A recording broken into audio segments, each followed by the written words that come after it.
வணக்கம் ஃப்ரெண்ட்ஸ், உங்கள் Praveenkumar, Bharathi TNPSC academy. இப்போ பார்த்தீங்கன்னா வரப்போகிற குரூப் 2 குரூப் டேக்கான ப்ரிலிம்ஸ்க்கான பொது தமிழ் கொஷின்ஸ் பார்க்க போகிறோம். ஆல்ரெடி சிலபஸ் வைஸ் நம்ம டிஎன்பிசி சிலபஸ் வைஸ் எந்தெந்த டாபிக் இம்பார்ட்டன்ஸோ அந்த டாப்பிக்கில் இருக்க சிலபஸ் வைஸ் டாபிக்ஸ் படி 6வது 7வது பருவமாக ஓகேங்களா, அந்தந்த ஸ்டாண்டர்டில் இருக்க பருவமாக 3 பருவம், 6வது 3 பருவம், 7வது 3வது பருவம், இது 8வது 2வது பருவம், மொத்தம் இதோட 8 டெஸ்ட்டு கம்ப்ளீட் பண்ணியாச்சு ஓகேங்களா. அட்டன் பண்ணாதவங்க டிஸ்கிரிப்ஷனில் எல்லா டெஸ்ட்டும் ப்ளேலிஸ்ட்டில் போட்டு கொடுத்துருக்கேன், அட்டன் பண்ணுங்கள். கண்டிப்பாக சிலபஸ் படி ரொம்ப யூஸ்ஃபுல்லாக இருக்கும். ஏன்னா லாஸ்ட் குரூப் 2 குரூப் 4 எந்த பேசிக்ஸில் எடுத்திருக்காங்களோ அந்த பேசிக்ஸில் கொஷின்ஸ் இம்பார்ட்டன்ட் கொடுத்து எடுத்திருக்கேன். இப்போ வந்து 8ஆம் வகுப்பு 2ஆம் பருவத்திற்கான டெஸ்ட்டு பார்க்கலாம். நீங்கள் டெஸ்ட்டு முடிஞ்சோனையோ உங்களுடைய மார்க்கை வந்து கமெண்ட் செக்ஷனில் பின் பண்ணுங்கள் ஓகேங்களா. மொத்தம் 70 கேள்விகள் இருக்குது. இதில் நீங்கள் எவ்வளோ மார்க்குன்னு பின் பண்ணுங்கள். மார்க் கம்மியாக இருக்கிறதுனால எதுவும் இது இல்லை, அப்போ தான் உங்களுக்கு காம்படிஷனில் என்னன்னு தெரியும். ஃபஸ்ட்டு கொஸ்டின் போகலாம். இயற்கை தவம் பார்த்திங்கன்னா சீவக சிந்தாமணி, இயற்கை பரிணாமம் கம்பராமாயணம், இயற்கை அன்பு பெரிய புராணம், இயற்கை இறையுரை போன்ற நூல்களாக தேவாரமும் திருவாசகமும் சொல்லப்படுகிறது. ஸோ இதுக்கான ஆப்ஷன் பி ஓகேங்களா. இந்த இதில் 10 நூல்கள் கிட்ட அந்த நிக் நேம் வச்சு கொடுத்துருப்பாங்க. அந்த நேம் எல்லாம் கிளியராக படிச்சுக்குங்க ஓகேங்களா. இயற்கை கலித்தொகை அந்த மாதிரிலாம் இருக்கும், ஸோ படிச்சுங்க. 2வது கேள்வி பாருங்கள். நல்லந்தவனார் தொகுத்த கலித்தொகையில் எத்தனை பிரிவுகள் உடையதுன்னு சொல்கிறாங்க. கலித்தொகை மொத்தம் பார்த்தீங்கன்னா பிரிவுகள் பார்த்தா 5 பிரிவுகள் 150 பாடல்களை கொண்டுள்ளது ஓகேங்களா. இந்த நல்லந்தவனார் 5 பிரிவுகள் என்னன்னு பார்த்தீங்கன்னா குறிஞ்சி, முல்லை, மருதம், நெய்தல், பாலைதான். அதில் குறிஞ்சித்திணை பாடியவர் கபிலர், முல்லைத்திணை பார்த்தீங்கன்னா சோழ நல்லூர்த்தனார், மருதத்திணை மருத இளநாகனார், நெய்தல் இந்த நெய்தலை பாடியவர் நெய்தல் நல்லந்தவனாரே பாடியிருப்பார் இதில் ஓகேங்களா. இதில் நம்ம இந்த பாட்டுக்கு கலி ஆசிரியர் யார், நல்லந்தவனார், இவரே நெய்தல் திணை பாடியிருப்பார். பாலைத்திணை பாலை பாடிய பெருங்கடுக்கோ ஓகேங்களா. இதில் நெய்தலில் எவ்வளோ பாட்டு பாடியிருக்காங்கன்னு கொஷின் கேட்டிருக்காங்க. 33 பாடல்கள் நல்லந்தவனார் பாடிய பாடல்கள் எண்ணிக்கை ஓகேங்களா. 3வது கேள்வி பாருங்கள்.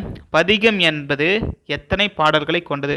இப்போ நான் கொஷின் படிக்கும்போது ஏன்னா வந்து இது ரிவிஷன் டைம் தான், குரூப் 4 முடிச்சுட்டு குரூப் 2 எழுதுறீங்க. ஸோ இது ரிவிஷன் டைம், பார்க்கும்போதே ஆன்சர் பாஸ் பண்ணிவிட்டு டக்குன்னு நீங்கள் ஒரு ஓஎம்ஆர் ஷீட்டோ அப்படிலாம் நோட்டில் ஏபிசிடியோ கூட போட்டுங்க. பதிகம்னா 10 ஓகேங்களா. சதகம் என்பது 100. அப்போ இதுக்கான ஆப்ஷன் ஏ 3வது. 4வது கேள்வி பாருங்கள். எஞ்சாமை ஓகேங்களா. எஞ்சாமை என்பது குறைவின்றி, முட்டாது என்பது தட்டுப்பாடின்றி, ஒட்டாது என்பது வாட்டமின்றி, வெறி என்பது அஞ்சி ஓகேங்களா. இந்த வெறி என்பது சொல்லிசை அளபடையோட ஒரு சொல் ஓகேங்களா. இலக்கணமும் பொறுத்துக்கமும் எடுத்துருக்கோம் இதில். ஸோ அந்த பேசிக்ஸில் பாருங்கள். 5வது கேள்வி.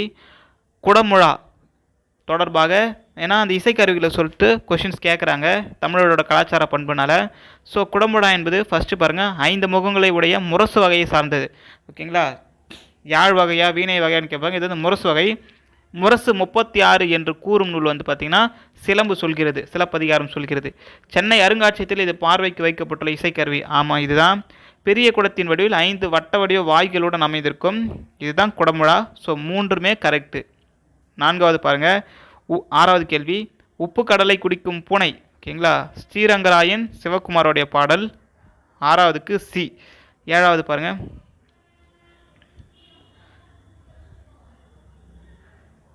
ஐக்கிய நாடுகள் அவையின் முதல் பெண் தலைவர் யாருன்னு கேட்குறாங்க. விஜயலட்சுமி பண்டிட் ஓகேங்களா. 8வது கேள்வி பாருங்கள். புணர்ச்சி தொடர்பான கூற்றுகளில் தவறான இணை எதுன்னு கேட்குறாங்க. 8வது கேள்வி பாருங்கள். உயிரிற்று புணர்ச்சி ஓகேங்களா. சிலை இதை மாதிரி கொடுக்கும்போது எழுத்து வந்து பிரித்து அசை என்னன்னு பார்க்கணும். எந்த எழுத்து முதல்ல வருது அந்த எழுத்தை பொறுத்து நம்ம சொல்லணும் ஓகேங்களா. எழுத்து பிரிக்கும் போது உயிர் எழுத்து வருதா மெய் எழுத்து வருதான்னு தெரியும். இங்கே பாருங்கள், உயிரிற்று புணர்ச்சி சிலை ஈற்றுன்னும் போது நிலைமொழி பாருங்கள் லை வருது, இல்லு கூட்டல் ஐ என்று தெரியும். அப்போ இல்லு கூட்டல் ஐன்னு அப்போ கடைசி வருது ஐ. ஸோ உயிரிற்று புணர்ச்சி ஃபர்ஸ்ட் ஆப்ஷன் கரெக்டு. தவறானதாக கேட்டுருங்க. மெய்யிற்று புணர்ச்சி பாருங்கள். மெய்யிற்று புணர்ச்சி மண் அழகு, மண் கூட்டல் அழகுன்னு பிரிக்கலாங்களா. அதை பிரிக்கும் போது அப்போ கடைசியாக மெய் எழுதுன்றது இன் என்பது மெய் உற்றெழுத்து. So 2வதும் correct. 3வது பாருங்கள். உயிர் முதல் புணர்ச்சி பொன்னுண்டு, பொன் கூட்டல் உண்டுன்னு வருமா. ஒரு நிமிஷம் இருங்க. பொன் கூட்டல் உண்டு என்று தெரியும். அப்போ பாருங்கள், நிலைமொழி வருமொழியில் முதல் எழுத்து உயிரெழுத்தாக புணர்கிறது. ஸோ உண்டு என்பது உயிர் முதல். லாஸ்ட்டு பாருங்கள், மெய் முதல் புணர்ச்சி உடலோம்பல். உடலோம்பல் என்பது ஓம்பலாக தெரியும். அப்போ அங்கே உயிர் முதல் தான் வரும், மெய் முதல் வராது. ஸோ 4வது ஆப்ஷன் தப்பு. 8வது கிடி. 9வது பாருங்கள், ஜெயகாந்தனோடு பல்லாண்டு என்ற நூலின் எழுதுவர் வந்து PC குப்புசாமி. 10வது பாருங்கள், 10வது கேள்வி, கல்வி என்பது மெய்மையை தேடவும் அறநெறியை பயிலவும் மனித ஆத்மாவுக்கு பயிற்சி அளிக்கவும் ஒரு நெறிமுறை என்று கல்விக்கு முக்கியத்துவம் கொடுத்து சொன்னவர் வந்து விஜயலட்சுமி பண்டிட். சரிங்களா? 11வது கேள்வி பாருங்கள், கல் மூங்கில், மலை மூங்கில், கூட்டு மூங்கில் என 3 வகை மூங்கில்கள் உண்டு. மூங்கிலோட வகை. ஓகேங்களா? இந்த பொருட்கள், அதாவது நம்ம கைவினை பொருட்கள் செய்வதற்கு எந்த மூங்கில் சொல்லுவாங்கன்னு பார்த்தீங்கன்னா அது கூட்டு மூங்கில். கைவினை பொருள் செய்கிறவங்களுக்கு கூட்டு மூங்கில் யூஸ் பண்ணிக்கிறாங்க. ஓகேங்களா? 11வதுக்கு பி. 12வதுக்கு பாருங்கள், ஒரு தேர்வு தந்த விளைவன்று அது வளர்ச்சி வாயில் என்று கல்வியை பற்றி மறுபடியும் சொன்னவர் பார்த்தீங்கன்னா குலோத்தொங்கன். ஓகேங்களா? 13வது பாருங்கள், ஆல்ரெடி ஃபஸ்ட்டு கொஸ்டின் சொன்னதான், கலிப்பா என்னும் பாவகையில் ஆன கலிப்பா, அது கலிப்பா ஏன்னா ஆசிரிப்பா வஞ்சிப்பா வெண்பான்னு ஆன கலித்தொகை கலிப்பாவில் இயற்றப்பட்ட நூல். அதில் எத்தனை பாடல்களை கொண்டது? 5 பாடல்களை கொண்டுள்ளது. 150 பிரிவுகளை கொண்டுள்ளது. 5 பாடல் திணை இயற்றிய ஆசிரியர் பெயர் தெரிஞ்சுக்குங்க. நல்லந்தோனார் இயற்றிருப்பார். அவர் எந்த திணை பாடியுள்ளார், எவ்வளோ பாடல் பாடியுள்ளார்னு ரிவிஷன் பண்ணிங்க. 14வது கேள்வி பாருங்கள், திரைப்பட பாடல் ஆசிரியராக புகழ்பெற்ற ஆலங்குடி சோமு பிறந்த மாவட்டம் கேட்குறாங்க. ஓகேங்களா? அவர் சிவகங்கை மாவட்டத்தை சேர்ந்தவர். ஓகேங்களா? 15வது, வள்ளுவர் பெரும் புகழை உடையவர். ஓகேங்களா? வள்ளுவர் பெரும் புகழை உடையவர். இது எவ்வகை வேற்றுமைன்னு கேட்குறாங்க. புகழை ஐ என்பது வருகிறது. ஸோ ஐ என்பது 2ஆம் வேற்றுமை உருபு. முதல் வேற்றுமை எழுவாய் வேற்றுமை என்று அழைக்கப்படும். 16வது கேள்வி, கொன்றைக்குழல், முல்லைக்குழல், ஆம்பல் குழல் என பல வகையான குழல்கள் பற்றி சொல்லும் நூல் பற்றினா சிலப்பதிகாரம். 17வது கேள்வி, யார் இயற்றிய திருத்தொண்டர் தொகையை முதல் நூலாக கொண்டு சேக்கிழார் பெரிய புராணத்தை இயற்றினார்? திருத்தொண்டர் தொகை சுந்தரர் இயற்றிய திருத்தொண்டர் தொகை. ஏன்னா திருத்தொண்டர் தொகையும் திருத்தொண்டர் திருவந்தாதி நம்பியாண்டார் நம்பியால் இயற்றப்பட்ட திருத்தொண்டர் திருவந்தாதியும் முதல் நூலாக கொண்டே சேக்கிழார் பெரிய புராணம் என்ற பெருங்காப்பியத்தை படைத்துள்ளார். ஓகேங்களா? 12வது திருமுறையாக வைக்கப்பட்டுள்ளது பெரிய புராணம். ஓகேவா? அப்போது 17வதுக்கு ஆப்ஷன் ஏ. 18வது பாருங்கள், போற்றார் பொறை. இதற்கு எதிர்ச்சொல் கேட்குறாங்க. ஓகேங்களா? போற்றார்னா பாருங்கள், இப்போ நம்மளுக்கு நல்ல சொல்கிறோங்க. ஓகேங்களா? இப்போ பொறைனா பொறுமையாக இருக்குது. அப்போ பொறுமையாக இருக்குது ஆப்போசிட் கோபம். அப்போது 18வது சி. போற்றார்னா நம்மளை திட்டிகிட்டே இருக்கவங்க, நண்பன் திட்டமாட்டான். ஸோ அது ஆப்போசிஷன் நண்பன். பொறைனா பொறுமை, பொறுமைக்கு ஆப்போசிட் கோபம். So option C. 19வது கேள்வி பாருங்கள், மிளகு, முத்து, யானை தந்தங்கள், பட்டு மணிகள் போன்றவை எந்த சேர நாட்டின், இங்கே சேர நாட்டின் மென்ஷன் ஆகும்போதே நீங்கள் முசிறி துறைமுகம் போடலாம். ஏன்னா முசிறி துறைமுகத்தை பற்றி நிறைய இயற்கை பிலினி, ஒரு முசிறி துறைமுகத்தை பிலினின்ற ஒரு வரலாற்று ஆசிரியர் முசிறி துறைமுகத்தை மேக்சிமம் தொல்லியல் படுத்தி எழுதியிருப்பார். ஸோ முசிறி துறைமுகம். தொண்டிலாம் பார்த்தோன்னா பாண்டியரோட துறைமுகம், கொற்கை பாண்டியரோட துறைமுகம். 20வது கேள்வி பாருங்கள், சங்கு பற்றி பார்க்கலாம். ஒரு இயற்கை கருவி என கடலில், ஆமாம் சங்கு வந்து இயற்கை தான் கிடைக்குது மேக்ஸிமம். அது வந்து செயற்கை மேக்ஸிமம் இல்லை, இயற்கையோட சங்கு தான் ரொம்ப அரும்பொருள். அப்போது 1வது கரெக்டு. 2வது பாருங்கள், வளமாக சூழ்ந்திருந்தால் வளம்புரி சங்கு. ஓகேங்களா? கரெக்டு தான். 3வது, சங்கின் ஒலிக்கும் சங்கநாதம் என்பார். சங்கு ஒலிக்கிறது பற்றி அது சங்கநாதம். இலக்கியங்களில் இதனை பணிலம் என்று அழைப்பர். சங்கு வந்து பணிலம்னு இலக்கியங்களை சொல்கிறாங்க. சங்கோட இது பாருங்கள், சங்கோடு சக்கரம் ஏந்தும் தடக்கையன் பங்கைய கண்ணானை பாடலோர் எம்பாவை என்ற வரிகள் வரும்போது இது பெரிய புராணம் கிடையாது, திருப்பாவையினோட அடிகள். ஓகேங்களா? அப்போ 4வது தப்பு. 1, 2, 3 மட்டுமே சரி. 21வது பாருங்கள், நாரை பிரியும் விளைவயல் யானர் தாக அவன் அகன்றலை நாடே என்று தகட்டூர். ஓகேங்களா? தகட்டூர் என்றது தர்மபுரியை பற்றி சொல்லப்படும். தர்மபுரியோட தற்போதைய பெயர். தகட்டூரின் தற்போதைய பெயர் தர்மபுரி. யாத்திரை பாடல் என்ற அரசின் சிறப்பை யார் எந்த மன்னனை கூறுகிறதுனா சேர மன்னனை கூறுகிறது. 22, கலையழகு மிகுந்த மண்கலன்கள் கண்டுபிடிக்கப்பட்ட செம்பியன் கண்டியூர் எந்த மாவட்டத்தில் உள்ளது? நாகை மாவட்டத்தில் உள்ளது. ஓகேங்களா? 23வது கேள்வி, ஒன்றோடு ஒன்று மோதி இசைக்கப்படும் இசைக்கருவி கஞ்சக்கருவி. கஞ்சக்கருவிக்கு இன்னொரு பேரும் சொல்லப்படுகிறது, இசைக்கருவி என்று அழைக்கப்படுகிறது. 24வது கேள்வி பாருங்கள், நல்லியாழ் மறுப்பின் மெல்ல வாங்கி பாணன் சூடான் பாடினி அணியாள். இந்த வரிகள் இடம்பெற்றுள்ள நூல் இசைக்கருவி பற்றி சொல்லப்படுகிறது. இதுக்கு புறநானூற்றின் வரிகள் இது. ஓகேங்களா, ஆப்ஷன் பி. 25வது பாருங்க. சொல்வளமும் நற்பண்பும் உடையவர்கள் தான் பேசும் அவையின். ஓகேங்களா, நம்ம எங்கனாலும் இடம் பொருள் ஏவல் பார்க்காம எந்த வார்த்தை விட்டால் அது கண்டிப்பாக பிரச்சனை தான் வரும். ஸோ அந்த அவை என்பது அந்த இடத்தை பொறுத்து நல்லா தெரிஞ்சவங்க, நாலேஜ் உள்ள பர்சன் வந்து மேக்ஸிமம் அங்கே யார் இருக்காங்க, எத்தனை பேர் இருக்காங்க, எப்படி பேசணும், யார் யார் இருக்காங்க அப்படின்றத வச்சு பேசுவாங்க. அது அவையின் தகுதி அறிந்து பேசுவார். 26வது கேள்வி. பஞ்சமகா சப்தம் என்று இசைக்கருவி எங்கேருந்து பிறக்குதுன்னு கேட்டால் குடமுழாலேருந்து பிறக்குதான். குடமுழா. பஞ்சமகா சப்தம் என்னும் இசை எந்த இசையிலிருந்து பிறக்குது? குடமுழாவிலிருந்து பிறக்கிறது. 26க்கு சி. 27 பாருங்கள். இசைக்கருவிகள் முறை எத்தனை வகைப்படும் கேட்குறாங்க. இசை பார்த்தீங்கன்னா இசை 2 வகைப்படும், இசைக்கருவிகள் 4 வகைப்படும். 27க்கு சி. இது பாருங்கள் இணைச்சொற்கள். 28வது பாருங்கள். நேரிணைனா 2 வேறு வேறு சொற்கள் இருக்கும், ஆனால் அதோடைய பொருள் பார்த்தீங்கன்னா ஒரே பொருள் தான் தரும். ஓகேங்களா, நேரிணை பாருங்கள் சீரும் சிறப்பும் சொல்லலாங்களா. 28வது பார்த்தீங்கன்னா நேரிணை என்பது சீரும் சிறப்பும் பேரும் புகழும் ரெண்டுமே பாசிட்டிவ் தான். அப்புறம் எதிரிணை என்பது இரவு ஒன்றுனா பகல், ஆப்போசிட்டின் உயர்வு தாழ்வு. அப்போ அது செரியிணை என்பது செறிவு குறிக்கிறது. ஓகேங்களா, பச்சை பசேல்னு அதோடைய டெவலப்மெண்ட் குறிக்கிறாங்க, வெள்ளை வெளியர்னு உயர்த்தி சொல்கிறாங்க. அப்போது இது 28வதுக்கு சி. 29 பாருங்கள். பரிவாதினி என்னும் விசை. ஓகேங்களா, என்ற இசையை வந்து பார்த்திங்கன்னா வீணை. அது யாருன்னா பல்லவ மன்னன் முதலாம் மகேந்திரவர்மன். ஏன்னா பரிவாதினின்றது அவர் இசையில் நாட்டம் அதிகமாக கொண்டவர். ஸோ 30வது கேள்வி. இந்தியாவின் முதல் ஆயுத்தாடை பூங்காவான நேதாஜி. ஓகேங்களா, எந்த ஆடை பூங்கா? நேதாஜி அமைந்துள்ளது திருப்பூரில் அமைந்துள்ளதான். ஓகேங்களா, அங்கே கொடுத்துருக்கோம் திருப்பூர். 31வது கேள்வி பொறுத்துக. கலன் என்பது அணிகலன், முற்றை என்பது ஒளிர, தடம் என்பது அடையாளம், அகம்பாவம் என்பது செருக்கு. So option D.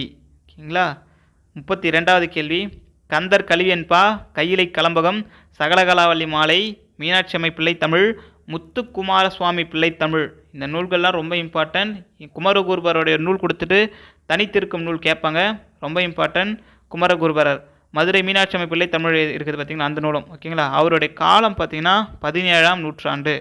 ஓகேங்களா, 33வது கேள்வி. சிறந்த சிறுகதைகள் இலக்கிய சிந்தனை விருது பெற்றோர் யாருன்னு கேட்குறாங்க. ஸ்ரீரங்கராயன் சிவகுமார். 34வது கேள்வி பாருங்கள். எழுவாய் உடன் வேற்றுமை உருவங்கள் எதுவுமே இல்லை. முதல் வேற்றுமைக்கும் கடைசி வேற்றுமைக்கும் எதுவும் வேற்றுமை உருவங்கள் இல்லை. முதல் வேற்றுமை எழுவாய் வேற்றுமை என்று அழைக்கப்படுகிறது. கடைசி 8ஆம் மொத்தம் வேற்றுமை 8 வகைப்படும். முதல் வேற்றுமை எழுவாய் வேற்றுமை, கடைசி 8ஆம் வேற்றுமை விழி வேற்றுமை என்று அழைக்கப்படுகிறது. அப்போ எழுவாயுடன் எந்த வேற்றுமை இணையல்னா அது முதல் வேற்றுமை. 34க்கு ஏ. 35வது கேள்வி பாருங்கள். பகை என்றாலும் அது சேர்த்து எழுத சொல்கிறாங்க. ஓகேங்களா, 35வது பார்த்தீங்கன்னா பகை வென்றாலும் சேர்க்கும்போது இன்னும் வந்து வேவாக தெரியும். இன்னு குட்டல் ஏ வே. 36வது. கல்வி கரையில கற்பவர் நாள் சில என்ற அடிகள் பழைய ஸ்டாண்டர்ட்லேருந்து படிச்சுட்ருக்கோம். நாலடியார். ஓகேங்களா, 36வது ஏ. நீதிநேர் விளக்கம் கடவுள் வாழ்த்துடன் எத்தனை நீதிநேர் விளக்கம் குமரகுருவால் இயற்றப்பட்டது? 102 வெண்பாக்களை கொண்டது. 37 சி. குமரகுருபரர்.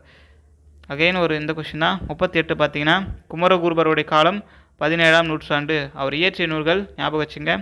39 பாருங்கள். தொடர்நிலை செய்யுள் தூய காப்பியம் இயற்றுபவர் வித்தார கவி. ஆசு கவி என்பது பாடு என்று சொன்னவுடன் பாடுபவர் ஆசு கவி. காலமேக புலவர் ஆசு கவி. மதுர கவி என்பது இசை சொல்லணி அமைத்து இசையோடு பாடுவர் மதுர கவி. ஓகேங்களா, சித்திரக்கவி இருக்குது, சொல்நயம்னு வரும். ஸோ அது கமெண்டில் சொல்கிறேன். ஓகேங்களா, உங்களுக்கு தெரிஞ்சால் நீங்களும் கமெண்டில் சொல்லுங்கள்.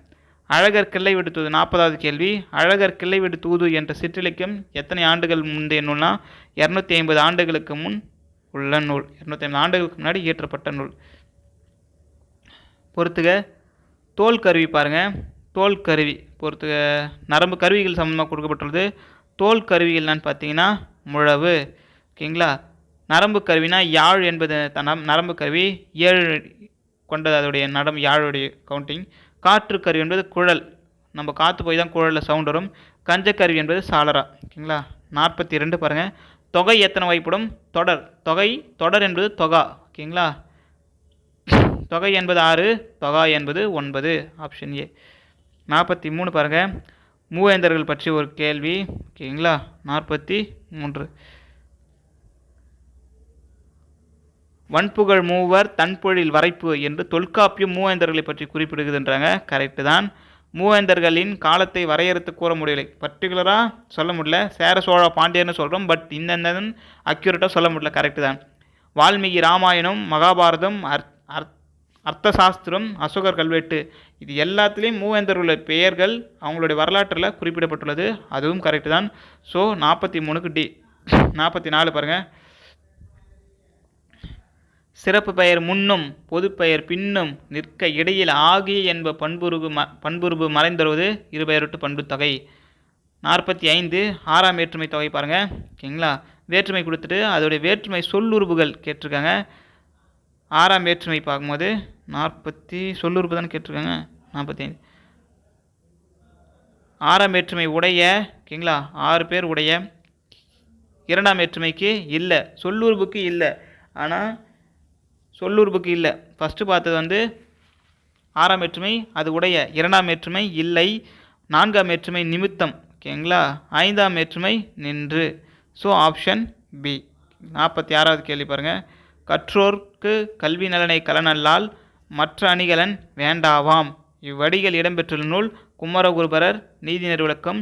102 வெண்பாக்களை கொண்டுள்ளது. வெண்பாக்கள் என நீதியை கூறும் நூல்கள். அதெல்லாம் அறிவை மற்றும் உண்மை மற்றும் பேசும். மறைப்பொருளை காத்தல், அதுவே நமது நிறை எனப்படும். 47க்கு டி. 48 பாருங்கள். கூலிக்காக வேலை. ஓகேங்களா? கூலிக்கு வேலை அப்படின்னு வரும்போது அது 48க்கு பார்த்தீங்கன்னா சி. 4ஆம் வேற்றுமை வரும். கூ என்ற உருவு மறைந்து வந்துள்ளது. இடம் காலம் ஆகியவற்றை குறிக்கும் வரும் சொற்கள் பார்த்தீங்கன்னா அது எந்த வேற்றுமை? ஏன்னா இல்லை என்பது 2 இடத்துல வரும். 5ஆம் வேற்றுமையில் வரும்போது நீங்கள் பொருள் வந்தால் அது 5ஆம் வேற்றுமை. இடமும் காலம் வந்தால் அது 7ஆம் வேற்றுமை. கண் கால் மேல் கீழ் இல் வரணும் 7ஆம் வேற்றுமை. ஸ்லேடை பாடுவதில் வல்லவர். ஓகேங்களா? அப்போ அது இல்லுன்னு வருது. இங்கே இது இல் என்பது நீங்களாக அந்த பாடுவத காலமேகத்தை குறிப்பிடப்படுகிறது. அதனால் 5ஆம் வேற்றுமை. தமிழ்நாட்டின் ஆலந்து என்று அழைக்கப்படுவது திண்டுக்கல் சொல்லப்படுகிறது. ஓகேங்களா? 52வது கேள்வி. இயற்கை ஓவியம் ஃபஸ்ட்டே பார்த்தோம் பார்த்தீங்களா? இயற்கை ஓவியம் 10 பாட்டு. இயற்கை இன்பக்களம் கலித்தொகை. இயற்கை வாழ்வில்லமாக திருக்குறள் நம்ம வாழ வேண்டும். இயற்கை இன்ப வாழ்வு நிலையங்களாக சிலப்பதிகாரம் மணிமேகலை உள்ளது. 3 4 1 2. 53வது பாருங்கள். காலம் காட்டும் இடைநிலையும் பெயரச்சு விகுதியும் மறைந்து வரும் பெயரச்சும் என்னது? இலக்கண கொஷின். வினைத்தொகை. 53வது பார்த்தீங்கன்னா வினைத்தொகை. 54 பாருங்கள். இங்கே இருப்பதோ சில காலம் இதற்குள் ஏனோ அகம்பாவும். ஓகேங்களா? என்ற பாடல் வரிகள் ஆலங்குடி சோமுதான். ஓகேங்களா?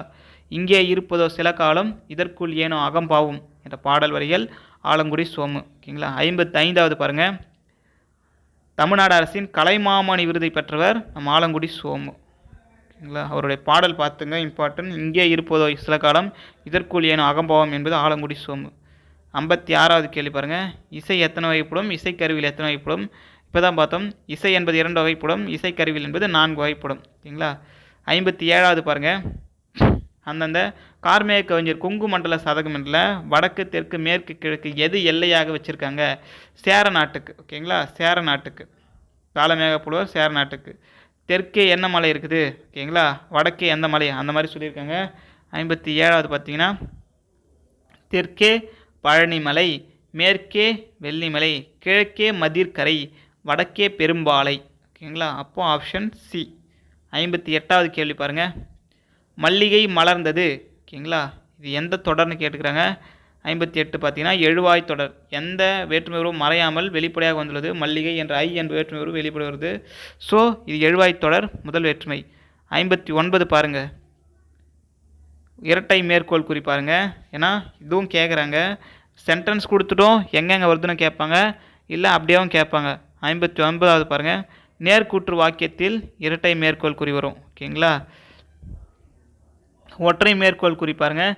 தனிச்சொல் வரும்போது ஒற்றை விளக்கி காட்டும்போது ஒற்றை மேற்கோள் குறி. முக்கார் புள்ளி என்பது தொகைச்சொல்.